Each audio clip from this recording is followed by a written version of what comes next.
नमस्कार, मी कीर्ती गायकवाड. स्वागत आहे आपलं आय न्यूज 28 मध्ये.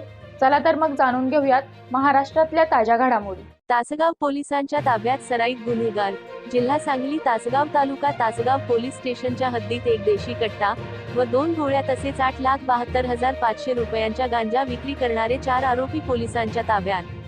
तासगाव पोलीस स्टेशन गुन्हा रजिस्टर नंबर 321/2024 औषधी द्रव्य व मान प्रभावी पदार्थ अधिनियम 1985 चे कलम 8 व 20/22.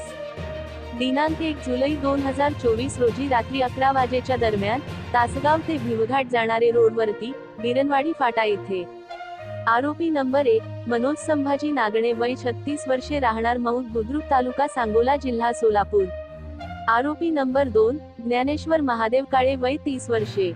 याला 4 जुलै 2024 रोजी तर आरोपी नंबर 3 वैष्णव नाना लावण वय 21 वर्षे व आरोपी नंबर 4 अजय हनुमंत काळे वय 30 वर्षे यांना 5 जुलै 2024 रोजी अटक करण्यात आली आहे.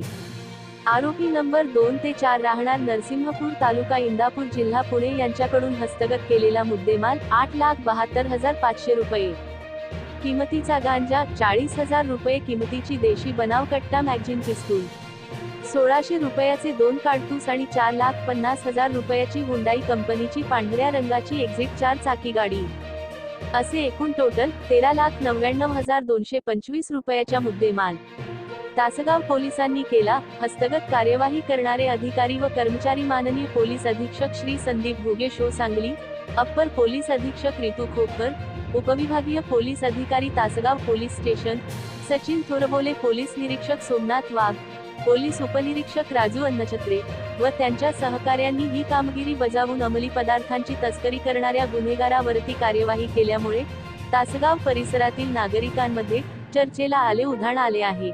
सांगली जिल्हा संवाददाता सदाशिव गणपती पोद्दारची रिपोर्ट.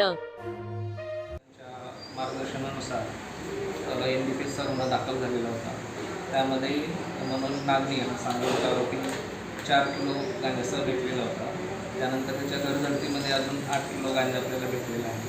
त्यानंतर त्याच्याच इन्फॉर्मेशनवरून जे पेडलर होते त्यांच्याकडून आपल्याला काल रात्री 22 किलो गांजा, 1 पिस्टल आणि 2 बुलेट प्राप्त झालेले आहेत. सर्व मुद्देमाल आपण सील केलेला आहे. त्यानंतर पुढील अजून आपली कारवाई चालू आहे. या गँगचं रॅकेट 3 ते 4 जिल्ह्यामध्ये आहे. त्याचा तपास आपण करत आहोत आणि पुढील कारवाई करत आहोत.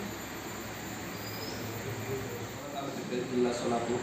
त्यानंतर ज्ञानेश्वर महादेव काळे, वैष्णव नाना लावण आणि आजचा तिसरा आरोपी अजय हनुमंत काळे हे नरसिंहपूर तालुका इंदापूर जिल्हा पुणे येथील आहे. ते टोळीसारखं ऑपरेट करतात आणि पुढील अजून सदस्यांचा आणि तसंच मालाचा शोध सुरू आहे.